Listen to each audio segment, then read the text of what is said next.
Мотоциклизмот како спорт одамна не е само хоби или средство за адреналин. Тоа е комбинација од прецизност, храброст, техничко совладување на машината и неверојатна физичка и ментална подготвеност.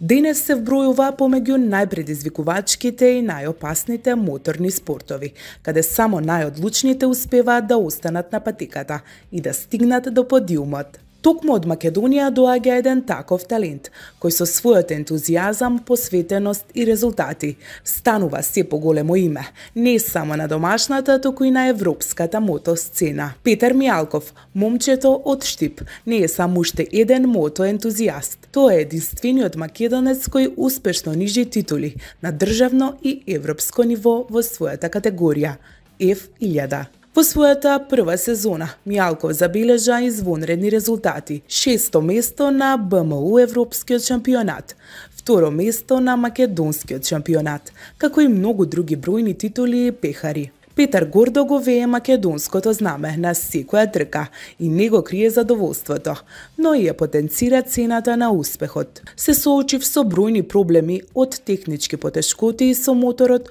до собствено неискуство, но благодарение на мојата екипа и луѓето кои ме поддржуваа, успеавме да го истуркаме до крај. Мијалков веќе ги крои плановите за следната сезона. Продолжуваме со нови сили, нови цели и нова надеж за уште поголем успех. Ќе работиме напорно и ќе се бориме да стигнеме до врвот. Неговата приказна не е само за моторциклизмот, таа е за истрајноста, пасијата и силната волја. Иако досега Штип беше препознатлив по историјата и културата, сега може гордо да се каже дека има свој европски шампион на 2 тркала. Во продолжение, ви ја представуваме приказната на Петар Мијалков. Петар, здраво! Најпрво сакам да ти се заблагодарам што не примиете овде во твојот дом, до некаде, нели, ова е дел од твојот дом, во твојот роден град Штип.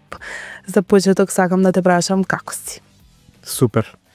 Фала ви на вас, Елена, што ме повикавте да бидам гостин во вашата телевизија. Голем поздрав до екипата на Hype TV и голема благодарност за поддршката. Петар, за тебе многумина знаат и те познаваат дека си љубител на моторите. Во најавата и ве кажавме некои основни работи што луѓето може би ги знаат и не ги знаат за тебе. За почеток би сакала да те прашам што те натера да се влюбиш во моторите. Дали е тоа љубов на прв поглед или чиста адреналинска зависност? Па искрено да ви кажам, јас од кога знам за мене, сакам мотори. И отко знам за мене, отко сум се родил, сонувам за овој спорт, сонувам да се тркам, така да има повеќе причини затоа што сум сега каде што сум. Кажи ми, според тебе, што е потешко? Да освоиш некоја трка или да преживееш пат од моторот? Потешко е да освојам некоја трка. Искрено да ви кажам, падови има и ќе има, овој спорт е таков, така да на нас не е релативна работа. Кажи ми, кој момент од твојата кариера те направи да речеш да ова е мојот сон, јас ќе се занимавам со ова? Па, искрено првиот мој пекар кој што го зема во Чешка на легендарната патека Брно. Таму беше првиот мој пехар во мојата кариера во 2023 година и таму кога успеав на таа легендарна патека да освојам пехар и кажав да, можам и ќе стигнам до целта. Во твојата позадина можеме да видиме огромен број на пехари, како што спомна претходно и од државни првенства и од европски. Па дали може вака да ми одвоиш кој ти е еден од подрагите или сосема тоа е неспоредливо? Заправо тој ми е најдраг пехар во Брно, во Чешка, кој што ми беше прв. И од таму навака имам околу 16 европски пехари и еден медал во 2024 година. Мината година бев вице шампион од скупно 72 натпреварувачи. Јас бев вице шампион и исто така бев и државен шампион. Петар, нашиот разговор се случува а го договараме многу одамна, баш поради причините што ти ретко си тука кај нас, многу често патуваш, идеш по трки, по првенства. Кажи ми, ете, последно се врати, знам, од Грција, нешто така ми кажуваше, или сум грешка, ете, може да ми ги наброиш некои од твоите, ете, најдраги надпреварувања, каде што беше еве во последно време? Па последна моја трка беше во Чешка Брно, тоа беше пред околу месец и пол, каде што на самиот почеток не ми тргна добро тој викенд, имав проблеми со моторот и доживав пат инцидент во самиот почеток во петокот на официјалниот тренинг. Имав стварно сериозна повреда, кај што го скинав мускулот на рамото, пекторалис го скинав и морав да продолжам да возам така и сабота и недела, да ги извозам со повреда, со болка и двете трки, али таа е сладка болка која што ми донесе еден пехар и едно четврто место. Кажи ми, дали е вредно ете тоа вака да продолжуваш и покрај сите ете повреди и препреки? Па, се надевам дека на крајот ќе ми се исплати. За сега не знам дали е вредно се уште, бидејќи овој спорт е малку неблагодарен во нашата држава. Али да се надеваме дека ќе имам среќа и дека ќе ми се исплати ова мака и овој труд некош. Кажи ми, зошто баш Кавасаки? Љубов од прв звук на моторот или сосема случајност?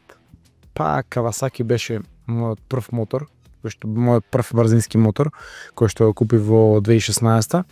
Само беше малку послаб, тој беше 600 кубици, ова е 1000. Во 2017 година купив исто овако Кавасаки, кој што го имам сега. И искрено сум многу задоволен од моторот и Кавасаки. За сега сум со Кавасаки. Малку е постар моделот, 2016 година, малку е постар, али тоа е. Финансиите ни дозволуваат толку и мораме да воземе со постара технологија. Што мислиш, што го прави моторциклизмот еден од највозбудливите спортови? Па мислам дека адреналинот играе најголема улога овде. Адреналин. Да. Ти го имаш доста, претпоставувам. Да, може малку повеќе од што треба. Така, кажи ми, вака кога ќе почувствуваш некој адреналин, а ете не си на моторот, дали може би имаш некој друго хоби? Па го испуштам винтелот на колата. Повеќе газ. Мада, мала шала, не возам прописно, по знаци, адреналинот само на стаза, на улични патишта не. Кажи ми, кои се најголемите ризици на патеката и како ги надминуваш ти? Па, најголемите ризици. Ризика секој круг. Секој сопирање од 300 до 80 е ризик во нашиот спорт. Али ние сме одлучиле да се бавиме со овој спорт и тоа го правиме пошто имаме преголема желба и љубов кон овој спорт и ризиците едноставно ги тргаме на страна додека се тркаме и додека го возиме моторот. Дали некогаш си имал момент кога си помислил ова е можеби премногу, се откажува? Па не, за момент не, до сега не ми се десило тоа. Што е посилно, адреналинот или стравот што го чувствуваш некогаш? Дали некогаш ете воопшто почувствуваш страв додека ете ги возиш тие трки? Па страв не сум почувствувал, затоа што концентрацијата ми е целосна во тоа што го правам. Кога возам, никогаш немам почувствуван страв. Значи сепак е адреналинот. Да, сепак адреналинот, да. Петар, ти имаш прекрасна фамилија, сопруга, детенце и втората е на пат. Кажи ми, како се снаоѓаш улога на татко ете и на сопруг? Дали можеби сопругата ете има некој страв, па она чувствува страв?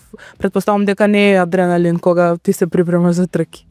Па искрено да ви кажам, фамилијата и мојата сопруга е се најголемата жртва во овој спорт, бидејќи се случува кога одам на трка и скоро 10 дена да не сум дома, таа мора сама да се снајде со бременоста и со малото дете. Така да имам голема подршка од фамилијата во овој спорт и тоа ми многу значи. Сега за сега сум благодарен што ги имам и што се восхитуваат на овие мои успеси. Кажи ми, ете, девојче едно пат, така? Кога треба да се роди, ете здравија? Па здрави и живи, декември е терминот. Дали може би, ете, твоето синче или, ете, едната керкичка би сакале да тргнат по твојот пат или не би им дозволил? Искрено јас не сум за да тргнат по овој пат, но ако е жалбата преголема како и мојата, нема да кажам не. Ке се навратам пак на овој спорт. Кажи ми, колку се важни брзината и интуицијата кога возиш во тешки услови? Ете, може би си имал некој потешок услов до кога си идел на трка или вака рекреативно. Дали брзината и интуицијата се клучни во ова? Да, брзината и интуицијата се клучни во ова. Петер, ако моторите беа луѓе, кој би бил твојот најдобар пријател? Ете, во позадина гледаме двајца да ги замислиме како се луѓе. Кој ти е помил од нив два? Ако едниот не е расположен, тогаш другиот. И двата ми се еднакво мили. Ете, сега имам ситуација да се надоврзам на Чешка на Брно. Едниот ме изневери, другиот ми дојде во момент кај што морав да го возам резервниот мотор. И успеав да завршам 2 трки и да успеам да останам во шампионатот на првата позиција со најмногу бодови. Кој е твојот ритуал пред трка? Дали може би слушаш музика, дали пиеш некоја кафе или сосема трето? Мојот ритуал пред секоја трка е целата стаза ја вртам неколку пати и тоа е малку тешко за да објаснам сега, али ритуалот е тој, седам мирно и ја размислам стазата. Може да се кажуваш некој срекни збор. Да, овде ако треба да закочам на 200 метра, си кажувам да пробам на 180 да бидам побрз. Така. Тоа не може да се испланира, предпоставувам. Тоа не може да се испланира. Ние одиме на секоја трка со главата во торба и тоа не може никој да го испланира. Морам да те прашам, пошто ние сме сепак естраден магазин, се предпоставам дека пратиш естрада и некој од нашите познати личности. Дали има некоја јавна личност што би ја повозил на мотор? Ете, еден круг. Па да ви кажам искрено, моментално не ми иде на ум таква личност. Мора една да ти дојдете, не мора да биде од кај нас, нека биде од светските звезди. Не ми текнува стварно којто... Нема да се лути сопругата. Не ми текнува стварно што да лупнам сега. Искрено. Добре, да ги ти опростиме. Кажи ми, до каде сакаш да стигнеш во кариерата, ете вака, кога ќе направиш една ретроспектива? Дали сакаш да бидеш светски шампион или вечен крал на патеките? Па, за светски шампион стварно сум далеко многу, али за крал на патеките, да, сакам да возам до кога можам, до најстари години. Така. Да. Кои предизвици те очекуваат во следниот период? Дали се подготвуваш за некоја нова трка, за некој ново надпреварување? Па да, следната трка е во Плевен, Бугарија. После тоа одиме во Словачка и сме многу тесни со бодови со вториот. И морам да се сконцентрирам за да можам да ги претрпам болките на рамото, за да можем да ги завршим и двете трки, да земеме бодови и се надевам да останеме на првата позиција. Дали може би докторите ти препорачуваат некое време да се откажеш од сето ова поради тоа што имаш повреда? Па да, искрено требаше да се правам операција пред 2 недели, али јас одлучив да не се правам операција, затоа што имам уште 8 трки до крајот. Бев во Серес, пробав да возам, болките се минимални, али тоа мора да се среде, за да можеме да тренираме во полна парја. Како го замислуваш животот, ете, од кога ќе поминат повеќе години од сега? Кога ќе се симнеш од моторите под наводници, ќе имаш адреналински пензионерски живот или се замислуваш буквално го оставаш моторот на страна и се пензионираш? Адреналински пензионерски живот. Дефинитивно. Дефинитивно. Така се замислувам. Како дедо ете со мотор? Да, дедо со мотор. Макар и на крос, по планини, ама дедо со мотор. Така се замислувам. Петар, претходно спомнавме некои ризици, нели, за целиот овој спорт. Па кажи ми, колку пати си бил на работ на смртта под наводници додека возиш некоја трка? Имало ли момент кога стварно си помислила ова е мојот крај? Дали ти си имал случајно некој таков момент? До сега не, али ние сме на работ на смртта на секое сопирање од 300 на 50 на 60. Сме на работ на смртта. Најтешко е првиот круг, на стартот првиот круг. На првата кривина, кога влеземе преку 30 мотори, таму е искрено најризично. И тука сме стварно многу близко и некојаш има и контакт, некојаш има и удар. И еднаш ми се деси ситуација и да падна, али да размислам за смрт, не. Кога сме веќе кога оваа тема, немам како да не те прашам, затоа што е свежа ова моментална ситуација, за жал, за нашиот прерано починат Душко Чифлиганец, кој сите го знаеме дека исто така се занимаваше со овој спорт. Дали ти него го познаваш? Дали можеби бевте во некоја пријателска врска вака и колегијална? Да, Дули ми е пријател. Беше пријател и стварно ми е многу жал што се деси и што заврши баш така. Тој беше стварно еден многу добар шофер, еден многу добар да не кажам тркач. Стварно имаше многу осет за мотор и една адреналинска личност, што никогаш нема да ја заборавам. И еве да ви открием и на вас, требаше на 23 септември да одеме двајцата да возиме во Муџело. Али се деси тоа што се деси, голема трагедија и стварно ми е многу жал. Немам што да кажам повеќе за него. Стварно многу добар дечко. За жал, тоа е ризикот на некој од овие спортови, мислам како што сам кажа и ти, идете со главата во вреќа, буквално. Кај нас буквално е стварно ризикот многу голем и ова што му се деси на Дуле, не да е Боже да не се случи веќе никош. Али ние одиме со главата во торба и не знаеме дали ќе се вратиме дома, но да не размислуваме така, затоа што никој не тера со сила. Едноставно ова е преголема љубов што го правиме и сите размислуваме на убави работи. И кој ретко би го разбрале ова, мислам што ќе го каже, затоа што ние обичните посматрачи од страна, тоа го гледаме како многу ризично, меѓутоа за вас тоа е една огромна љубов што не може да се опише. Кажи ми, која е твојата најголема грешка што те чинала скапо? Дали некогаш си го доживел тоа?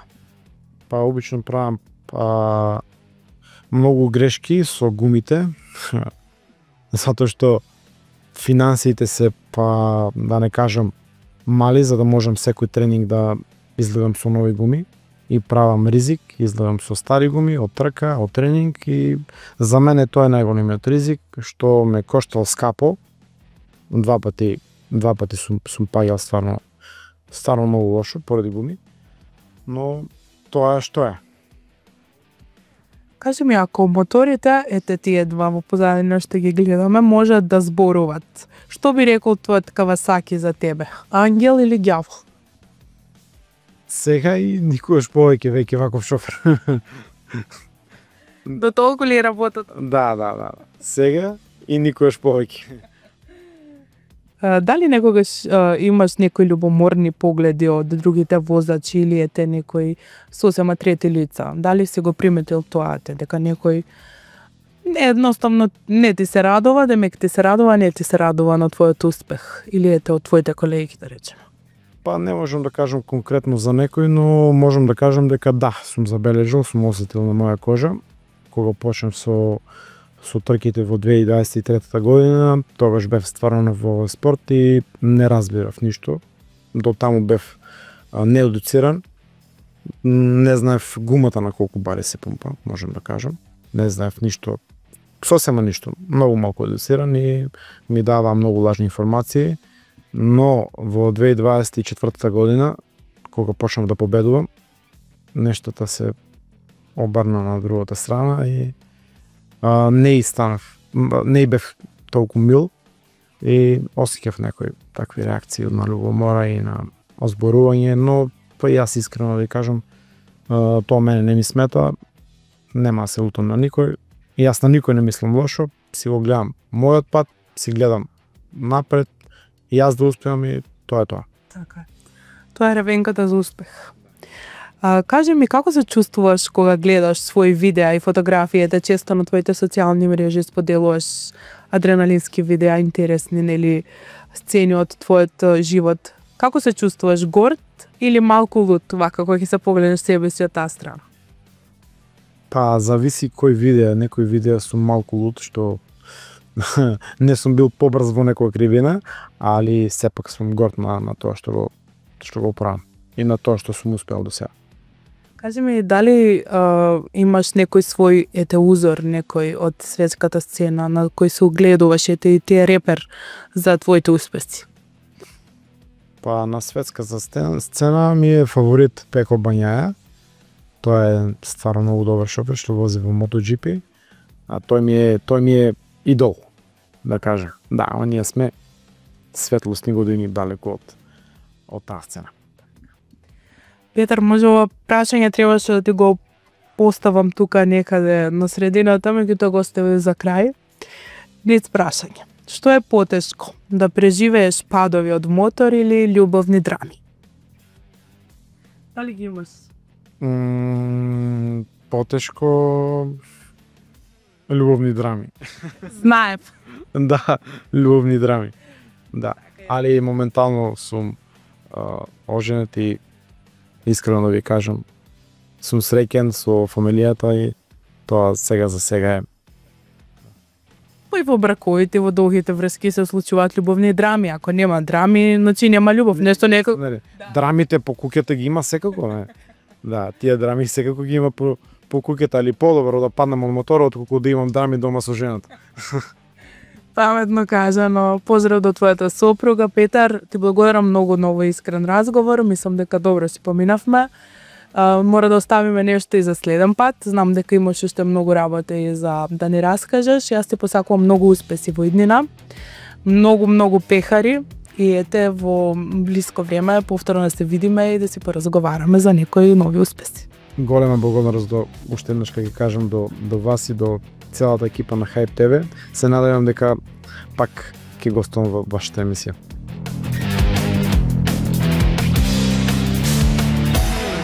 Јас сум Петар Мјалков, а вие гледате Hype Македонија.